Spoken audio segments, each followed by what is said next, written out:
Welcome back, everyone. Our next guest is one of the world's most renowned chefs with Michelin stars, James Beard Awards, and even some daytime Emmys. We are thrilled to welcome to the show the one and only Chef Eric Ripert. Welcome. Thank you so much for having me. It's a great pleasure to be with you today. It looks like you're coming to us from your very famous restaurant in New York City, Le Bernardin, I'm assuming? Yes, I am in a dining room and I'm enjoying some of the food that is in my new cookbook, Vegetable Simple.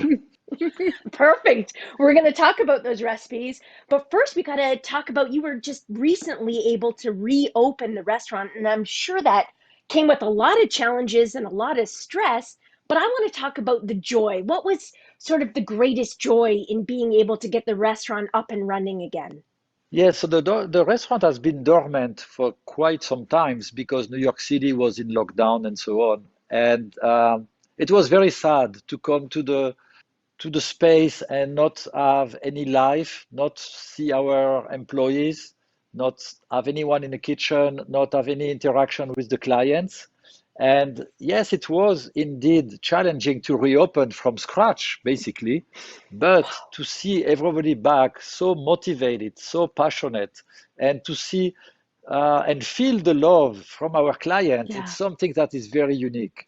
And we have that every day, and we are so happy and thrilled to be back and operational. We don't take anything for granted. We are starting to see the light at the end of the tunnel, and that's really, it's really a great feeling. No matter what will never go out of style is great food. We have to eat, and you have been bringing us great food, great recipes for a long time at Bernardin. The seafood is the attraction, but with your cookbook, this new one, you are bringing the background players, the vegetables to the forefront. So we can't wait to get into some of these recipes, including a vegetable peas stew, which is what your aunt used to make. So I've never heard of this. What is a peas stew? Can you tell us what it is? My aunt was making that in the summer for the family, and we were a large family. And in Provence, it's very hot, so we were eating at night under the trees because we had a nice breeze. And vegetable pesto is basically like a soup made with zucchini, carrots, fresh white beans, haricot vert, squash, tomatoes, and then you Mm. cook all of that together. So it's a lot of flavors combined together. And then at the very end, you add basil and garlic that are smashed into a paste and Mm. that you add to your soup. So it's very fragrant and fresh. It's very vibrant. It's uh, it's just delicious. Sounds so Wow. fresh. It does. It sounds perfect for spring. It's great for the spring. It's great. Actually, even in the winter, sometimes I crave soup au pistou. The basil is not as good, but it's still fragrant. It's good. There have been some really important and much needed sort of conversations happening in the last couple of years around sort of how restaurant culture at times can be toxic. And I think a lot of people are talking and reflecting on their own behavior, including yourself. You said that early on in your career, maybe that you did play a part in that, but you realized it. And so I want to know what made you realize it and change your attitude, if you will, in the kitchen. Sure. So my background is that I was educated in French kitchens in France, and in the 1980s, it was a lot of verbal abuse, physical abuse. Mm. So you were basically being punched in the shoulder all the time. You were being kicked in the butt. You were insulted the entire day, saying that you were someone who's really bad cook and doesn't know anything and so on. And that was the way the chefs were basically directing their team in most of the kitchens. And we used to call that the old-fashioned way. And obviously, it's wrong. We know that. And when I came to the US as a young chef, I tried to emulate some of my mentors because I thought Mm. was the right way to do it.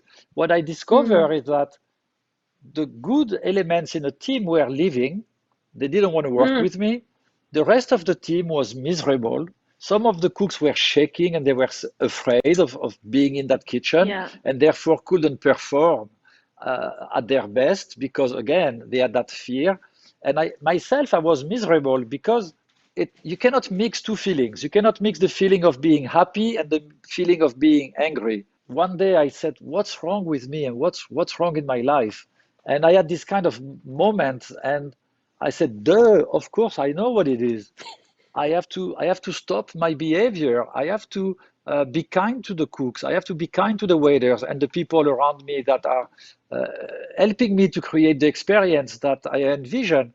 And from that day, I made sure that at Le Bernardin we are treating the team that is making Le Bernardin a success with great respect. And I'm very grateful to all the hard work and dedication of the team. Food lovers everywhere are very grateful because the result has been wonderful cuisine, beautiful experiences, beautiful recipes, including this next one that you're going to talk to us about, which is Braised Leeks Ravigot. Now, I have to tell you something. I please don't think less of me, but Chef Eric, I'm a bit of a kitchen idiot. I don't really know that much about lots of ingredients. So I've never made leeks before. I've never. So what can you tell me about the key to cooking with leeks? So the book is called Vegetable Simple. So everything in that book is really simple for everybody. Even if you have never seen a leek in your life, you go to the Oh, store, you buy one, you open the book, and you will find a way to cook it. However, okay. um, leeks are fibrous and they have a kind of a strong oniony flavor when they are raw. So you need to cook them because raw they're not good. They're very tough and very strong in flavor. So what we do, we the leeks have a green part and then you have the white part of the leek, and they're pretty long vegetables that grow in the ground. What we do, we take the very dark part of the leeks out because it's very, very pungent and almost bitter. And then we cook the leeks in boiling salted water until they become tender. So you Mm. put your leek in the water, you wait about 10 minutes, and then usually we take a blade of a knife and we go through the leek like that. Ah, And okay. Okay. if the leek comes back with the blade, it means it's not cooked enough, it's not tender. If the blade comes back by itself, it means the leek is tender.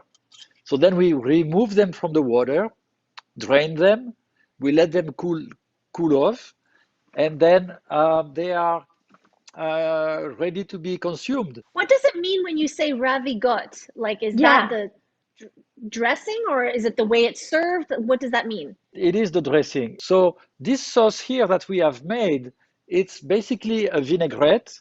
So it's mustard, vinegar, and oil. And then we add in it some chopped parsley, chopped egg yolks, chopped egg whites, um, capers, and Oh, cornichon. that sounds good. Cornichon is pickles.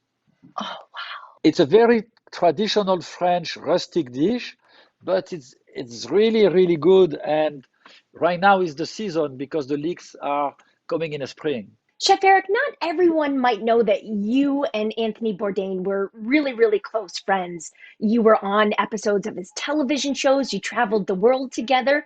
Can you share a little bit about what that friendship was like, what he meant to you? It was always a great pleasure to be around him, and we like each other company. Anthony loved food, as you all know, and he was coming to Le Bernardin, and sometimes I was joining him in late at night after the service, and we were going to have some drinks and talk and have a good time. And this was a friendship that lasted for a very long time. We even spent some weekends and vacations together and so on. Now, before we let you go, though, we want to get to know you a little bit more. Is there a certain food that you won't eat? Is there something that you just won't touch it? I do not eat brains. Ah, Okay, brains. fair enough. Yeah, okay. And I got I it. have to say, when I was a kid in France, they convinced the parents that feeding brains to the kids will make them smarter. And I hated brains. And I remember being in my high chair and taking the brain, putting it in my spoon and using it as a catapult like that.